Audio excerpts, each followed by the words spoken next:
समय चक्रका साथमा मारुति सिमेन्ट थियौं छौं र रहिरहनेछौं।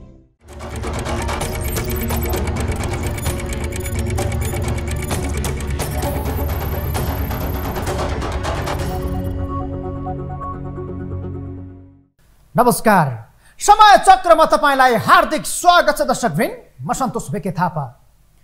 पोलिटिकल बिजनेस नपाएर सुनसान बनेकी रामकुमारी झाँक्रीलाई गैर आवासीय नेपाली सङ्घले मञ्च दियो, तर आफै नाङ्गियो।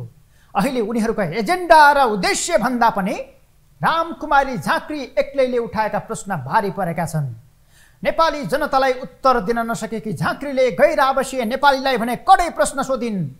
त्यस्तै प्रश्न उनकै कार्यकर्ता र जनताले पनि उनीमाथि सोधे भने त्यसको उत्तर उनीसँग छ। माधवको पाखुरो समातेकै भरमा देश बन्दैन भन्ने अब निश्चिन्त भयो। हिजो ओली र विद्यालय तथा नाम भन्दै उदाउन खोज्दा आज उनको न हैसियत बढ्यो न उनको पार्टीकै। उनले हानेको ढुङ्गाले राजा ढले, तर जनताका समस्या ढलेनन्। अहिले 2 किलो चिनीका लागि लाइनमा बसेको दृश्य बारे उनको गणतन्त्रले के जवाब देला? तर उनले गैर आवासीय नेपालीलाई कडै प्रश्न सोधिन्, जवाब माग गरिन्। रेस्टुरेन्टमा भाँडा माझ्ने भन्दा माथिको हैसियत गैर आवासीय नेपालीको छैन भन्ने वकालत गरिन्। तर गैर आवासीय नेपालीभित्र मौलाउँदै गएको व्यतिथि पनि छताछुल्ला पारिन्। अर्थात् गैर आवासीय नेपालीका हरकत बारे केही झाँक्रीले बोलिन्, केही उनीहरूकै नेताका क्रियाकलापले देखायो। देश छोड्ने युवाको रहर भन्दा बाध्यता बढ्दो छ। गएकाहरू पनि भाइ र बहिनी तान्नमै व्यस्त छन्। यहाँका नेताको देश बन्छ भन्ने भाषण 3 पुस्ताले सुनिसकेपछि 4थो पुस्तालाई आशै पलाउन छोडेको छ। यसै कारण गैर आवासीय नेपालीमाथि पनि प्रश्न छ।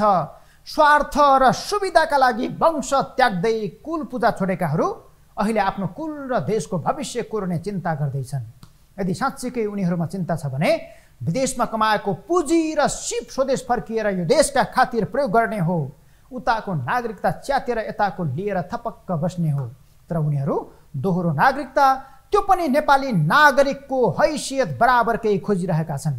जसकै नागरिकता, जसकै क्रियाकलापका विरुद्ध झाँक्रीले झाँक्को झारेकी हुन्। सुरुमा हेरौँ रिपोर्ट। रामकुमारी झाँक्रीले गैर आवासीय नेपालीको आडम्बरलाई धुनुसम्म धोइन्। अर्थात् बेफोर कुखुरीका आँखाका चेप्रा पुस्न नपाउँदै फेसबुक खोलेर नेपाली राजनीतिका बारेमा बीज बमन गर्न थालिहाल्ने नेपाली मूलका विदेशीहरूलाई आफ्नै शैलीमा झपारिन्। गैर आवासीय नेपालीको कुम्भ मेलामा भएको यो ताण्डवको चर्चा सेलाउन नपाउँदै मतदानको सिस्टम नै ह्याक गरी बद्री केसी अध्यक्ष भएको भन्दै अहिले भाँड भैलो मचिएको छ। तर त्योभन्दा पहिले गैर आवासीय नेपालीमाथि झाँक्रीले गरेको टिप्पणी बारे चर्चा गरौँ। गणतन्त्र आयो, प्रजातन्त्र आयो, के भयो देशमा? जस्तो छ त्यस्तै छ। तपाईहरु के हट्नुस्, गैर आवासीयलाई बोलाउनुस्, देश बनाउन सुरु हुन्छ।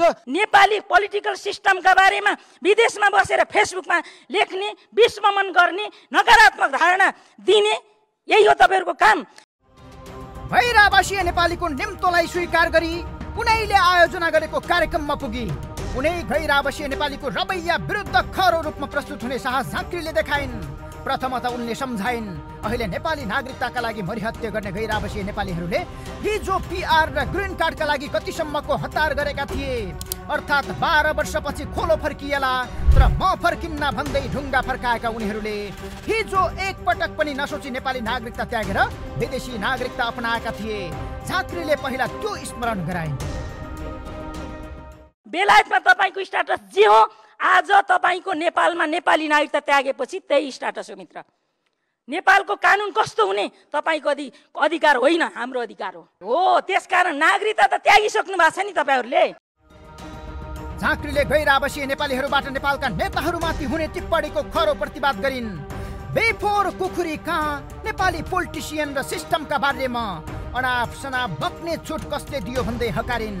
जुन देशको नागरिकता लिएर बसेको छ सोही देशका बारेमा टिप्पणी गर्न सुझाव दिँदै यो व्यवस्थाका लागि रगत बगाएका, हात खुट्टा भाँचिएका र संजोगले बाँचेका आफूहरू जिउँदै भएको भन्दै देशका बारेमा चिन्ता गर्ने छुट पनि आफूहरूलाई मात्रै भएको झाँक्रीको भनाइ थियो।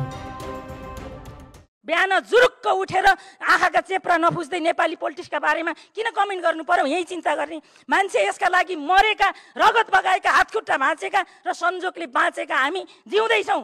यो देशको चिन्ता हामीले गर्छौँ। आखिर यो सब किन भयो त? किनकि रामकुमारी झाँक्री बोल्नुभन्दा पहिले 3 गैर आवासीय नेपाली जसले विदेशको नागरिकता लिएर फेरि पनि राजनीति गर्ने अधिकार सहितको नेपाली नागरिकता पाउनुपर्ने भन्दै चर्को स्वरमा उत्तेजित भाषणबाजी गरेका थिए। त्यसमध्येका एकले त अहिले सरकारले दिएको गैर आवासीय नेपाली नागरिकता धोखाधडी भएको र यसको नेतृत्व गरेका कुल आचार्यलाई फाँसीमा झुन्ड्याउनु पर्ने सम्मको धम्की दिए। कुलजी के लिएर हिँड्दैछ तपाईँ खोज्दामा? मान्छेलाई भ्रम नबनाउनुहोस्। तपाईँ बुझ्नुभयो? यसको कुरा पछि गएर तपाईँले चाहिँ आफूले फाँसी भोग्नु पर्ला। यो अपमान हो। त्यसकारण मान्छेलाई अपमान गर्नुहुन्न। मान्छेलाई तपाईँ साथीहरू, गैरवासी साथीहरू, एउटा नागरिकताको विषयमै बुझ्नु सक्दैन, नेतृत्व लिएर बसेर के काम छ यहाँ? अर्का एक बेलायती नागरिकले समोसाको भाउसँग नेपाली नागरिकता तौलिएर बौद्धिकता देखाउन खोजे। लाजै पचाएर उनले भने, मैले अहिले पनि पहिलेकै नागरिकता प्रयोग गरिरहेको छु। अर्थात् उनी बेलायती नागरिक भएर पनि वंशजको आधारमा पाएको नेपाली नागरिकता प्रयोग गरिरहेका छन्। यो सरासर गैर कानुनी हो। यदि कानुनी राज भएको मुलुकमा उनले यही बोल्थे भने सोल्टीको गेटबाटै प्रहरीले हत्कडी लगाएर हिरासत पुर्याउन सक्थ्यो। र उनले झाँक्री जस्ता पात्रहरूले कागजको खोस्टो दिएर प्रशंसा गरेको आरोप लगाए। विदेश गएका मान्छेहरूले अरू नेपालीहरूले सुविधा उपयोग गर्न नपाउने भनेर समस्यापूर्ण कानुन यो संसदले, यहाँहरू मान्य भएको संसदले आफै ल्यायो र आफै तपाईहरू यस्तो एउटा कागज दिएर प्रशंसा गर्न खोज्दै हुनुहुन्छ। यो चाहिँ त्यति चित्तबुद्ध कुरा भएन। मानव अधिकार विश्वव्यापी हुन्छ। नागरिकताको अधिकार त्यो देशको सीमाभित्र मात्रै सीमित हुन्छ। आफूलाई विज्ञ भन्ने गैर आवासीय नेपालीलाई झाँक्रीले यसै विषयमा पाठ पढाएकी हुन्। किनकि गैर आवासीय नेपालीसँग आबद्ध अधिकांशका क्रियाकलाप ठिक छैनन्। एकातर्फ सम्मेलन चलिरहेको छ, अर्कोतर्फ जाँड खाएर बसिरहेका छन्। यति मात्रै होइन, केहीका हरकत त घिनलाग्दा पनि छन्।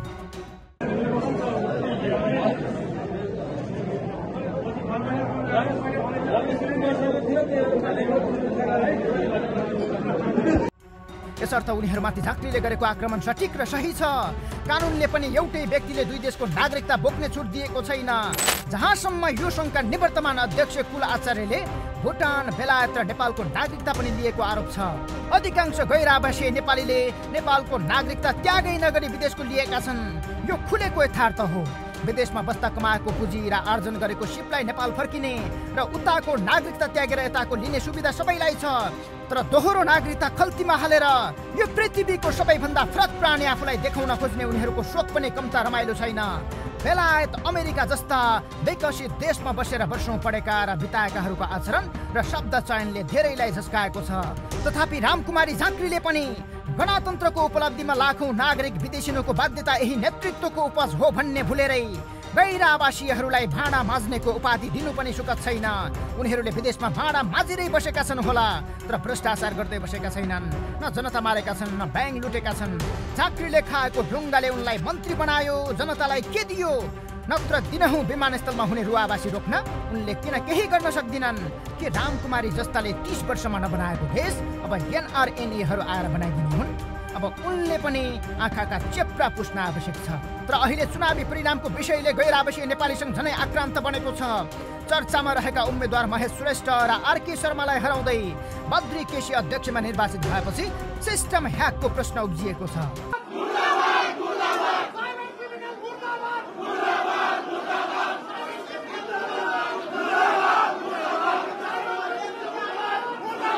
अर्थात् श्रेष्ठ र शर्मा एकै ठाउँमा उभिएर धाँधलीका साथ केसीले चुनाव जितेको आरोप लगाएका छन्। अनलाइन भोटिङ प्रणाली कब्जामा लिएर चुनाव जितेको आरोप महेश र आरकेले लगाइरहेका छन्। एक उम्मेद्वार केशव पौडेलको आफैले हालेको मत समेत नआएर शून्य देखिएपछि उनीहरूले अनलाइन प्रणाली ह्याक भएको आरोप लगाएका हुन्। विगतमा जुन खाले रवैया गैर आवासीयको हुन्थ्यो फेरि त्यही दोहोरिएको छ। फलत यो चुनाव पनि कुनै पार्टीको भातृ संगठन भन्दा फरक बनेको छैन।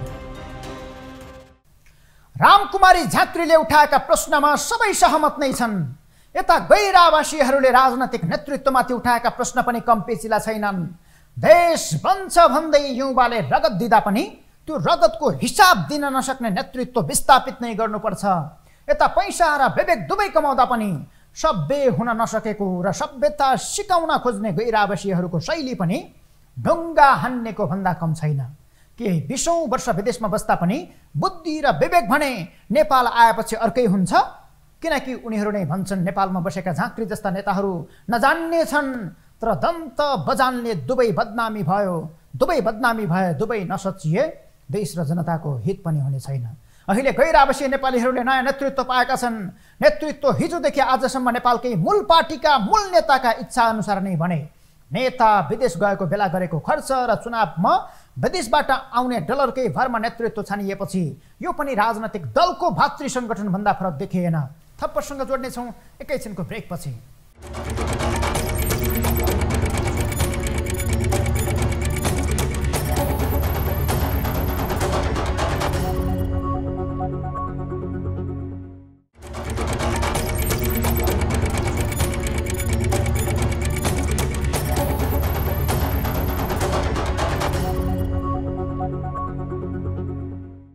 नेपालको कोशी प्रदेशको जति जमिन भएको इजरायल झन्डै 1 करोड भन्दा कम जनसङ्ख्या भएको मुलुक हो। तैपनि सैन्य हात हतियार र आणविक क्षमतामा विश्वका शक्तिशाली राष्ट्रले उसको तारिफ गर्छन्। अमेरिका र बेलायतको सधैँ साथ र सहयोगमा हौसिने इजरायल बलियो हतियार उत्पादक कम्पनीसँग साँठगाँठ भएको राष्ट्र हो। पटक पटक युद्ध लड्दा सधैँ जित निकालेको, हार कम बरु सम्झौतामा टुङ्गिएको विगत छ। महाशक्ति राष्ट्र अमेरिकी राष्ट्रपति बाइडेनलाई युद्ध भूमिमै उतारेको इजरायलले जेरुसलेममा बेलायतका प्रधानमन्त्री ऋषि सुनकको हौसला पाएपछि फेरि जित निकाल्न तम्सिएको छ। ऊ थोरै शक्तिशाली छैन।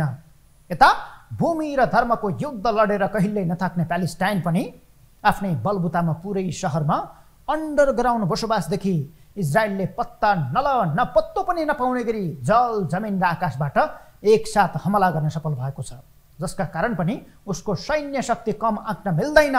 सधैँ पश्चिमाको स्वार्थमा लडेका यी दुई भूगोल र जातको लडाइँमा कति प्रयोग भएको छ त आणविक शक्ति, कस्ता छन् हात हतियार, कस्तो छ सैन्य संरचना, हेरौँ रिपोर्टमा।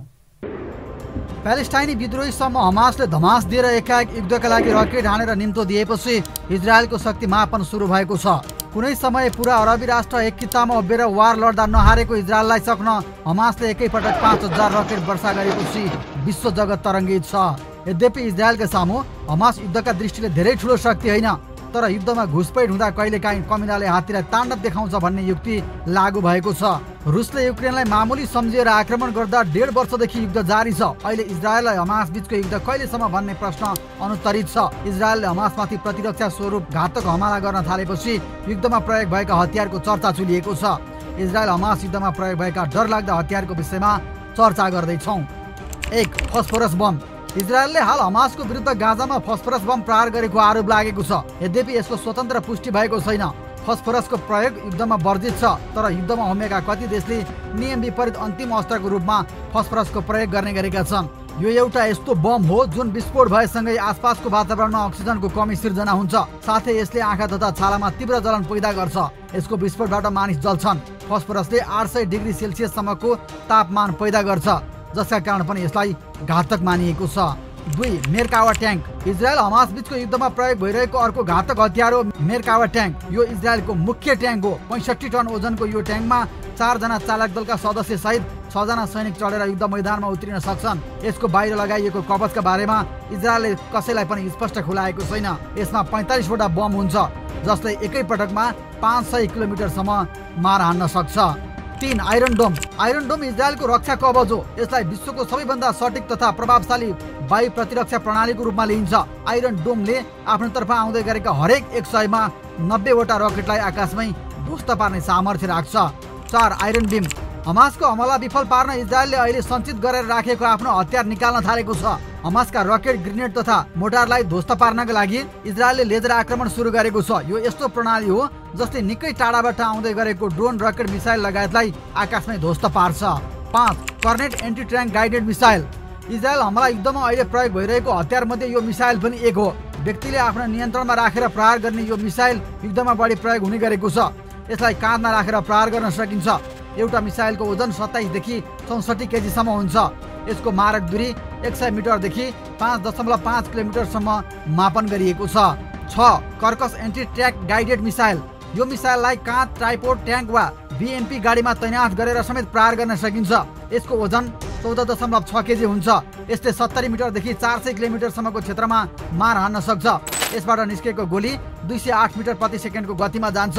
अहिले इजरायल हमास बीचको युद्धको रणभूमिमा यिनै घातक हतियारहरूको प्रयोग भइरहेका छन्। यी हतियारका अलावा IA बाना RPG, एसिन RPG, कसम रकेट, अल क्वाड्स रकेट, अभावी ड्रोन र कार्लो सब मेसिन गनको व्यापक प्रयोग भइरहेको छ। हतियारको होडबाजीमा चलेको विश्वमा हतियारका व्यापारीहरू हौसिएका छन्। यता शान्तिका दूत भन्ने संस्थाहरू निरीह मात्रै भएका छैनन् कि विश्वमा छाएको शान्तिमाथि नै प्रश्न उब्जिएको छ। अस्पतालको नरसंहारको जिम्मा लिन उम्किएका दुवै समूह दोषी छन्। मानवीयता भुलेको यो युद्धले हतियारको व्यापार मात्रै गरेको छ। थप प्रसङ्ग जोड्नेछौँ एकैछिनको ब्रेकपछि।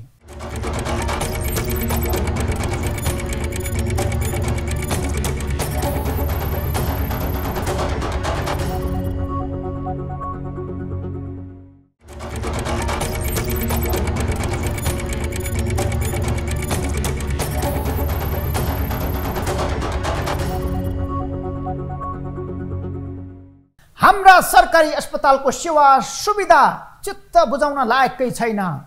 त्यसमा पनि देशकै ठुला भनिएका वीर टिचिङ लगायतका अस्पतालको अवस्था हरिबिजोगकै छ। यहाँ पुग्ने बिरामीले उपचार कम शास्ति धेरै पाउँछन्। त्यसमा पनि प्रशासनिक नेतृत्व सम्हालेर बसेका व्यक्तिहरूको रवैयाले झनै दुःखदायी बनाएको छ। यस्तै अस्पतालको प्रसङ्ग जोड्दैछौँ, हेरौँ रिपोर्ट।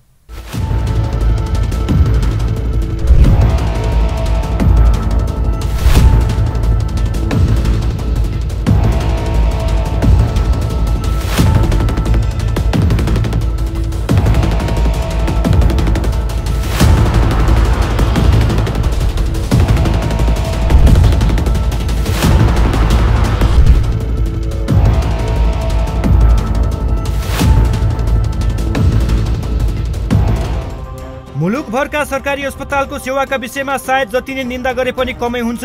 भिआइपीका लागि तत्काल उपलब्ध हुने जनशक्ति र स्रोत साधन आम नागरिकले महिनौ कुर्दा पनि पाउँदैनन्। भिआइपीका मृगौला यिनी अस्पतालमा तुरुन्त फेरिन्छ, तर सर्वसाधारण भुइँ मान्छेले डायलासिस गर्नसम्म महिनौ पालो कुर्नुपर्छ। नाम लिएर औँलामा गन्न सकिने देशका सरकारी अस्पतालहरू वीर अस्पताल, टिचिङ, ट्रमा, कान्ति लगायतका अस्पतालमा बिरामीले शास्ति पाएको विषय नौलो होइन। सायद यही सुन्दा सुन्दा थेतरो भएको नेतृत्व पनि का कराउँदै गर्छ पिना सुक्दै जान्छ भन्ने लाइनमा छ। सरकारी मध्येको यो एउटा अस्पताल राष्ट्रिय ट्रमा सेन्टर हो। यसको नेतृत्वमा छन् डाक्टर बद्री रिजाल। निजी अस्पताल सञ्चालक रिजालका लागि ट्रमा सेन्टर बिहान बेलुका 10-5 को जागिरे समय कटाउने मेलो हो। जागिरका लागि यसो बिहान बेलुका धाइरहेका रिजालले ट्रमामा के सुधार गरून्, उनलाई आफ्नै अस्पताल कसरी उकास्ने भन्ने पीडले पिरोलिरहेको छ। क्लियरली भन्दा डाक्टरहरूले अलिकति लगानी गरेपछि अस्पतालमा काम गर्ने त्यो चलन छ। त्यही चलन अनुसार हो र छुट्टै म मात्रै सञ्चालक, मेरो मात्रै लगानी केही पनि होइन। र जुनसुकै ठाउँमा पनि अब त्यो काम गर्नको लागि थोरै लगानी जस्तो देखिने गरी गरेर अनि मान्छेले काम गर्ने हो। अक्सर सरकारी अस्पतालमा काम गर्ने चिकित्सकहरू निजी अस्पताल सञ्चालक छन्। राष्ट्रिय ट्रमा सेन्टरको मेडिकल सुपरिन्टेन्डेन्ट डाक्टर रिजाल सामा खुसी चोकमा रहेको अल नेपाल अस्पतालका सञ्चालक हुन्। ट्रमामा आएका बिरामीलाई उनले आफू सञ्चालक रहेको निजी अस्पतालमा रेफर गर्ने गरेको आरोप उनीमाथि छ। मैले बाहिर काम गर्दा त बिरामी सरकारी अस्पतालमा सस्तो हुन्छ भनेर पठाएर उपचार गरिरहेको छु भने र यहाँबाट उता रिफर गर्ने र उता लगेर उपचार गरेको तपाईँले थाहा पाउनुभयो, केही देख्नु भने लिएर आउनुहोस् होइन। म त्यसको सजाय भोग्न तयार छु। म अहिले छोडिदिन्छु तपाईँलाई भनेर आएको। अस्पतालले शास्ति दिएको कुरा एकातिर छ, यही भित्र बिचौलियाहरूले यति धेरै बिरामीमाथि ब्रह्मलुट मचाइरहेका छन् भनी साध्य छैन।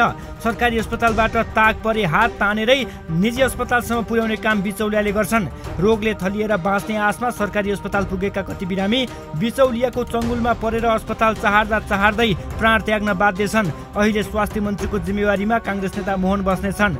लावा लस्कर अगौटे पछौटे लगाएर हिँड्ने मन्त्री स्वास्थ्य क्षेत्रभित्रको विकृतिको आहालमा परेरै रणभुल्लमा छन्। जनताको काम चुट्कीको भरमा भनेर भुवास दिने उनै मन्त्रीलाई समेत स्वास्थ्य क्षेत्रका माफियाहरूले औँलामा नचाइरहेका छन्।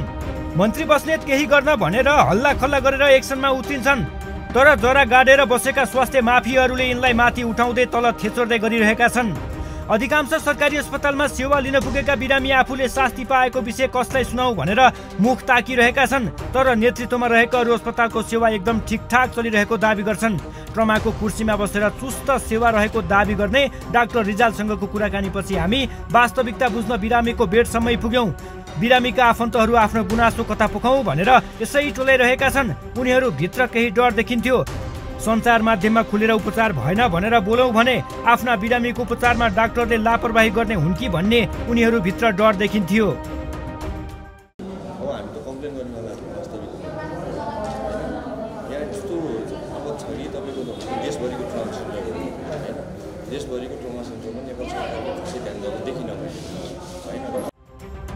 एकजना बिरामी कुरुवा भन्दै थिए, सस्तोमा राम्रो उपचार हुन्छ भनेर जति नै गुणगान गाए पनि अस्पताल प्रशासनको चरम व्यवस्थाले नर्स र जनरल वार्डमा स्टाफको मनोमानी चल्छ। एउटा सामान्य घाउमा औषधि लगाउन पनि यहाँको स्टाफ आनाकानी गर्छन्। हामी यहाँबाट चाहिँ जनरल वार्डमा जान्छौँ, त्यहाँनिरको स्टाफहरूले हामीलाई एकदम केयर गर्दैन। भनेको एउटा सामान्य घाउमा गर्नको लागि उहाँहरूलाई चाहिँ हामीले चाहिँ पर्खी वेट गरेर चाहिँ गर्नुपर्ने अवस्था छ होइन। यो कुरामा चाहिँ म जस्तो यहाँको प्रशासन शाखाले चाहिँ अलिकति त्यो कुरामा केयर गर्दछ। र अर्को कुरा के भने नेपाल सरकारले यो कुरामा गम्भीर हुनुपर्छ। हामी एकजना बिरामीको गुनासोमा मात्र रोकिएनौं, हामी विभिन्न वार्डमा पुग्यौं। प्रमुख रिजालको मुखबाट जति राम्रो शब्द निस्किएको थियो, बिरामी कुरुवाको मुखबाट आक्रोश र चिन्ता मात्र भेटियो। बिरामीको आफन्तलाई डाक्टरले आज अपरेसन हुन्छ, भोलि हुन्छ, पर्सि हुन्छ भनेर झुलाइरहेको गुनासो गर्दै थिए। सरकारी अस्पतालमा देखिएका यी प्रतिनिधि घटना हुन्। देशभरका अधिकांश अस्पतालको हकीकत यस्तै छ। नागरिकको रोग निको पार्न खोलिएका यस्ता अस्पताल व्यक्तिका कारण आफै रोगी भएर थलिएका छन्। सरकारी अस्पतालको सेवा सुविधा र यहाँको सिस्टम सुधार्नका लागि पहिला नेतृत्व गर्ने व्यक्ति असल हुनुपर्छ। तर यहाँ पुग्ने सबै राजनैतिक भागबण्डाका आधारमा नियुक्त भएका हुन्छन्। उनीहरूले सेवा कम लुट धेरै मचाउँछन्। यो हाम्रा देशभरका अस्पतालको असलियत हो। सरकारी पक्षबाट सुधारका कुनै काम नभएपछि हुने भनेकै यस्तै हो। जस्तो नियति हामीले भोग्दैछौँ। हौस् त, समय चक्र आजलाई यति नै। बिदा हुन्छौँ। नमस्कार।